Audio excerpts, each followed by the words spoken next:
Hi everyone. I have just made some major breakthroughs in the field of space graphics, combining Space Engine with Blender. So if you're not aware, I'm working on like a personal animated project at the moment, and I've been putting all of my production files up on Patreon. So we've got things like virtual, semi-retro, alternate universe, like digital graphic operating system type stuff. We've got weird visual style tests, weird sculpts, odd ways of presenting information on the screen. We've got terrain and environmental tests, interior and exterior, kind of demonstrating time of day and scale, some basic atmospherics, all that kind of stuff. And now I've done a bit of a deep dive into space graphics. So we're going to take a look at the different areas of space graphics. I have a feeling the warp related stuff is going to be the most popular. But again, just to clarify, on my Patreon for the $5 tier and above, people get access to almost all of my production files. You can access it through the members lounge, curtisholt.online/members. There'll be a production file section, and there you can find the May batch. However, for the space stuff, there's some technicalities involved because, like I said, I'm using Space Engine. Now, this is not sponsored, but I do recommend it, obviously. They haven't paid me to talk about it. I just think it's a very cool tool, and I've been keeping an eye on it for years before I was even doing YouTube. It's basically like a little universe simulator that incorporates real-world astronomical data and like planetary moon data, and then it also fills in the gaps with more procedural type information to generate star systems, galaxies. It's up to the universe scale as well, so you can fly around. But the really interesting thing that they've done is that they've incorporated a bunch of tools for extracting like texture data and cube maps, and you can, while you're flying around, swap into a cylindrical projection mode, which is basically an HDRI for your screen, which means that if you record your screen as you're flying around, that cylindrical projection can become an animated HDRI when you bring it into other software. So you might think, are you actually allowed to use it in your own projects and even for commercial use? And the answer is yes, provided that you have the Pro version, which I do have. So Space Engine itself has a price, and then the Pro version has another price, and this gives you access to a bit more stuff like,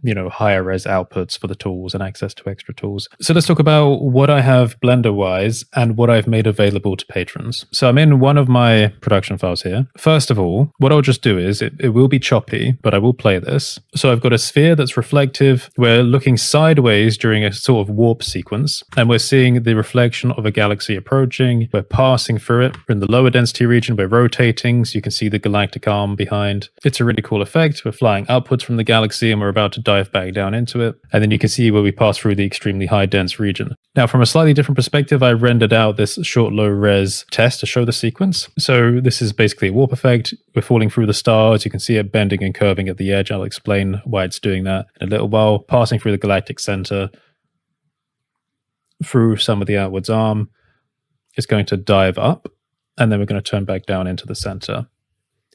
There you go, so you can see it coming. And then we pass through, and it's perfectly smooth when finally rendered out. So the way this is done is I've got a basic sphere here. It's just my target object that I'm looking at. That's not required. Behind it in the background, I've got the super sphere, if you like. I call it the space sphere, which is again another sphere primitive with a relatively high geometry density. And that geometry has to be made on the creation of the primitive, when you get the little window in the bottom left, just to make sure it auto generates the UVs properly, because the standard UVs made on a UV sphere are already perfect for the cylindrical projection that we'll record from Space Engine. One important thing to know about the space sphere, though, is it is constrained to the main camera. So as I move the camera around, the sphere also moves with it, which means that we are always going to be in the central point of that HDRI. So as the camera moves, so does the space. It's only constrained to that camera, and that camera is under a pivot which we can rotate around. But actually, I technically shouldn't have this camera under the pivot. Don't worry about that. That camera should be constrained under the sphere. Yeah, so the main camera is constrained to the pivot, which means that we can rotate the pivot and look around. But that also means, because it's an animated HDRI, we can change our orientation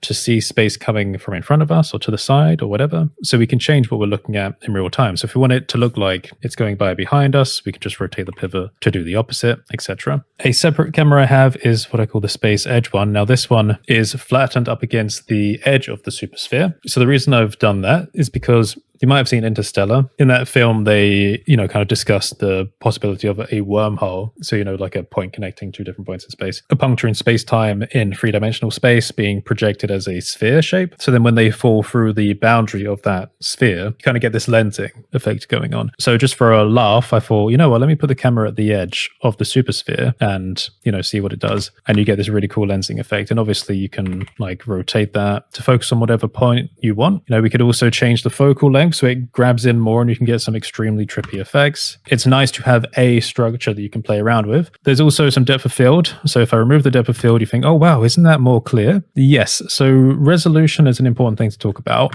And that looks very cool. Because sometimes the resolution, when we're looking up close, and this is kind of obvious, right, is a little bit unconvincing. Now, it doesn't really matter if it's like passing by so quickly, but sometimes a little bit of depth of field, depending on what you're focusing on, can make a world of difference. And obviously there's the addition of compositing after the fact. So we can do all sorts of like, streaking, glowing, whatever. I have the values quite extreme for this warp scene. Now, we've got other files to look at in terms of like orbit footage and lighting and stuff, but let's just finish up this warp one. We're going to jump into Space Engine and I'll show you the principle of how to record it. On the Patreon, I will put all of the blend files and some sample footage, but you need to keep in mind that unless you have the pro version of Space Engine, you're not really allowed to use the content for your own projects, particularly not commercial. And they won't be linked with the blend files to start with, so you've got some extra work to do if you want to run the test. So in fact, the files you see on the Patreon are a zip file with some basic footage from Space Engine, which are falling through the galaxy. We can see the cylindrical projection, random planet on a close orbit,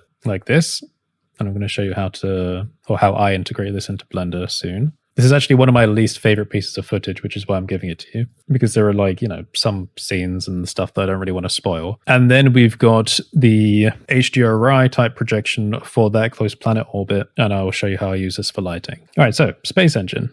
All right, we are now here in Space Engine, and I could give you like a whole tutorial for how to use this and how it works, but that would drag on for too long and you'd get bored. Well, some of you wouldn't, most of you would. Last night I was getting some orbital footage of the moon, in which case I lock myself to it and I use a controller to do like a constant, pan as an orbit from a certain perspective. Space Engine has an inbuilt recording setting, so I pressed F9 to bring up the video capture settings. I have it on really high quality. What I do is I press record, although I make sure to enable asynchronous loading mode and I make sure it's on offline rendering fixed FPS. What it will do is Space Engine itself will run a little bit more laggy, but the output video file, particularly the 4K one for me, will be super smooth, which is great because it's an improvement to OBS, because recording the screen with OBS just produces choppy content when recording with 4K. So in a way, the F9 in this is a bit like, an actual inbuilt renderer in some form. By the way, I know I'm skimming through this video fast because I'm trying to condense it in, but hey, if you're a patron, you're welcome to ask questions. So Space Engine, like I said, is kind of like a universal simulator. I just happen to be focused around the solar system.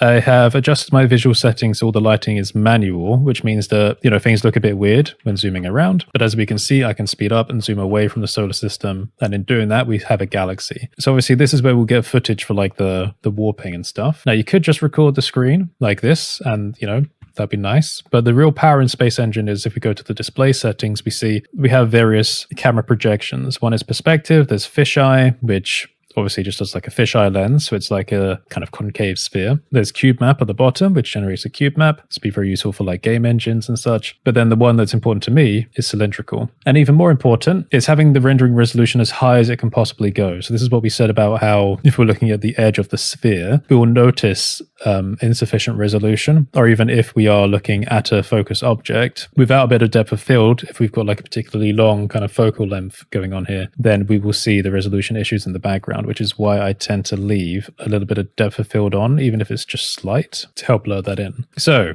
you notice that with the cylindrical projection, you can continue exploring the galaxy. So this is what I would do. I would get rid of this interface. And particularly again with the controller, so I can kind of gradiate and do things a bit more smoothly. I may record, some footage, again, using the F9. And this will output it to my documents. I believe the folder is called Cosmologic or something like that. The name they give to themselves as the creators of Space Engine. So it saves to the documents automatically, and then I just move the video file to my own recording space. The video files can naturally get very large. One thing you might have also noticed is that visually, like the coloring is different in my blend file. Like, why is it all blue and purple? And that's for a few reasons relating to story-based stuff, but the typical look would be like this from Space Engine. And again, you can adjust exposure values and such from actually inside of Space Engine. That's F4. There's like visual style, camera, etc. So that's generally how like the warp effect is done. I'll record the cylindrical projection, I'll apply it to the sphere, and then use an emission from the principled BSDF to kind of bring the lighting in.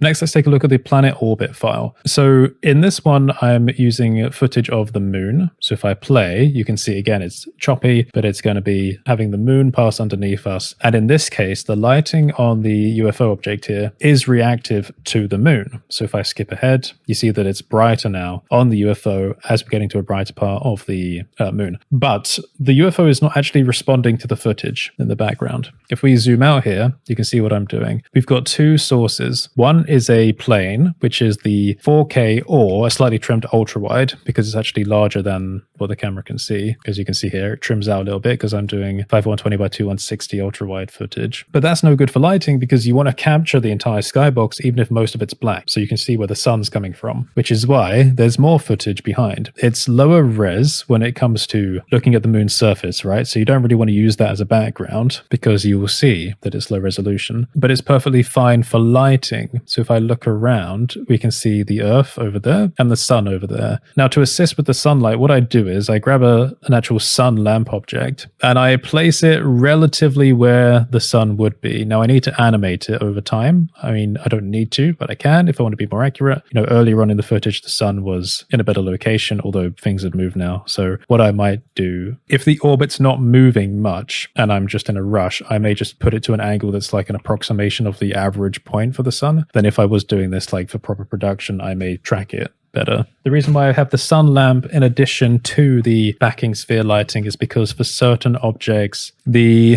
backing sphere is not enough. Like you need a little bit of light. Without the sun, it's just a bit too black. I mean, you can play around, it's fine. It's just worth testing because again, just keep in mind, we are approximating things. We're doing everything this way. So it's up to you to decide how you want to do the lighting. So again, we can move to a further point along the orbit, play with the projection, and individually, you may need to do some adjustments to like the emission of the kind of backing sphere. So let me tell you about how this one is recorded. We're nearly half an hour on the recording. I'm trying to keep this condensed. So if I go to the moon, oh, misspelled that. All right, we're now following the moon object. So like I said, there's two things I'll do. One is I will kind of zoom into a point and maybe shift mouse button 1, like left click, zoom forward to change the focal depth, focal length. Then I will start the F9 recording and I'll just do a long orbit like this with a controller to kind of capture the higher resolution orbital footage. Then what I'll do is I'll go back into the display, set it to cylindrical. Now it's too far away by default because it basically removes the need for like focal length, I'm pretty sure. So I tend to zoom in a little bit more and then I'll do another recording, but this time I'll try and keep in mind where I started and I will try and match the general pace of the orbital footage and do this as the next recording. So the first one is for the high res background and the second one is for the lighting because we're capturing an HDRI. Once those two pieces of video footage have been recorded, I bring them into Blender again, high res on the plane because it's 4K, and then on the background for the HDRI. And they don't match exactly because the orbital speeds will be a bit different, and you may need to do some rotation, so you may notice that things are actually kind of the wrong position here. If I'm right, is that inverted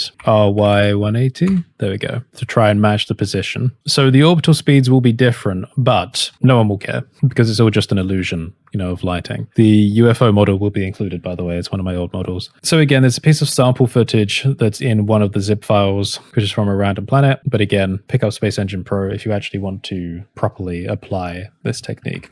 Okay, the last file is what I call the space file view. Now, this one is actually disconnected. I've not included a video file for this one because this is a file that I actually want to use. So hold on, let me just find the right Saturn one. I think that's it, 3329. Saturn 3329. But that's another thing as well. When you link a video to the image texture node, you need to increase the frames. You can just put it to 1,000,000. Doesn't really matter. So this shot is the simplest file out of all. It's literally just the plane. And the reason why I've got this is literally just to try comping basic objects onto the footage. So we could have things animating. So I've got like a probe type object here. And for example, as the animation plays back and as we move the camera sideways by the ring, we could have the probe flying off into the distance. Now, these ones aren't actually animated in this file, but it was just a first test to see what it would look like. And I think it looks good. In fact, I put a little post on Instagram last night, UFOs over Saturn. So looking back at some of the tests, you can see, you know, on my PureRef, I track things, colorations and stylizations for warp footage, the orbital tests, trying to find my favorite patches of the moon, you know, Earth, time of day, cool tests of having like the kind of inverted projection through a glass sphere while in the orbit of a planet, warp tests with UFO, glass again projecting the invert on the surface, more tests, bit moody, atmospheric for a skybox, etc. So I'll keep going on with those tests. But again, like Space Engine is not the only thing that you can use for space-related graphics. You can do a hell of a lot of space-related stuff in Blender itself. But, I'm just having fun seeing how different softwares can gel together. So again, on the Patreon files, these are not as complete as some of the other files, again, because it's combining different sources. So the files, you'll just have the basic ones where you got the plane and the supersphere, which will be in the 2026-0508 space files. So that's the blend files. And then there's just a bit of sample footage in the 2026-0508 space video. Again, in the sample footage, you got the galaxy for the warp, you got random planet C, meaning close for close orbit, and random planet H, which means HGRI. So if you open the blend files, they will be pink when you render, because Blender can't pack in video content. Video content always has to be linked. So because they're stored separately in the zip files, you will have to then reassign them yourself. But again, if you actually want to properly copy me, you will have to go further yourself and actually pick up Space Engine Pro, support the developer, learn a little bit about it, get into it, etc. So I'm going to carry on with these tests, but there are other domains I want to get into with this project, the larger project, I mean. It's just nice to tick one off the box and go, space, done, and get on with the next bits. I've been putting off animation for a while. Maybe it's time to take a leap. All right, so thank you for watching, everyone. Stay safe, and I will see you next time.